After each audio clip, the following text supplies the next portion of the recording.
বিশ্বটা আসলে এক অদ্ভুত আয়না। একদিকে আমরা দেখি আমাদের দেশ, ছোট ছোট গল্প, আমাদের জীবনযাপন।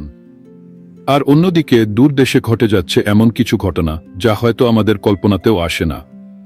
মিসরের পিরামিড এখনো দাঁড়িয়ে আছে হাজার বছর আগে মানুষের হাতের ছোঁয়ায়।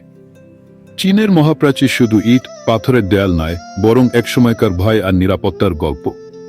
জাপানে প্রতিটি ট্রেন সময়ের সাথে এতটাই খাপ খায় যে 1 মিনিট দেরি হলে তা খবর হয়ে যায়। আর ইউরোপের কিছু শহরে আজও সেই পুরনো স্থাপত্য যেন ইতিহাসকে জীবিত করে রেখেছে। আমাদের পৃথিবীটা এত বৈচিত্র্যময় যে এক প্রান্তে যখন সূর্য ওঠে, অন্য প্রান্তে তখন রাত নেমে আসে। কেউ ব্যস্ত অফিসের ভিড়ে, কেউ শান্ত গ্রাম্য জীবনে। তবুও আমরা সবাই একই আকাশের নিচে, একই পৃথিবীর গল্পের অংশ।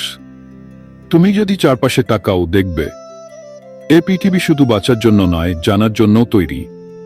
প্রতিদিন নতুন কিছু শেখার, নতুন কিছু জানার সুযোগ আমাদের হাতে মুঠো।